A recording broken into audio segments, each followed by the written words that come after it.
지난해 역대 최대이익을 냈던 금융지주의 실적 발표 시즌이 시작됐습니다.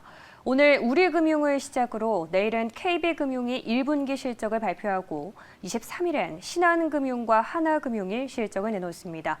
올해 성적표 어떨까요? 김용갑 기자입니다.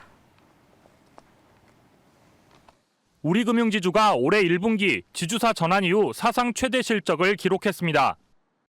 1분기 순이익 6,716억 원으로 지난해 같은 기간과 비교하면 29.7% 늘었고 전분기와 비교해서는 300% 증가했습니다. 우리금융을 시작으로 4대 금융지주가 연이어 올해 1분기 실적을 발표합니다. 지난해 대부분 사상 최대 실적을 기록했던 4대 금융지주.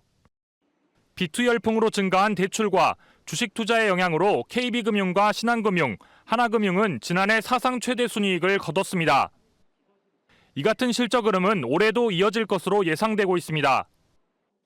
금융정보업체 FN가이드에 따르면 4대 금융지주의 올해 1분기 순이익은 지난해 1분기와 비교해 약 15% 증가할 것으로 전망됐습니다.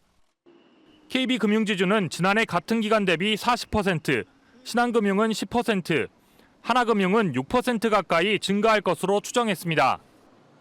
이 같은 성장의 배경은 시장금리 상승과 순이자 마진이 늘어 이자 이익이 증가할 것으로 전망되기 때문.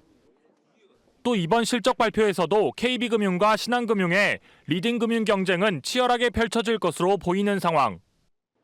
KB금융은 전년 대비 40% 증가한 1조 360억 원의 순이익을, 신한금융은 10% 증가한 1조 400억 원의 순이익을 기록할 것으로 예상됩니다.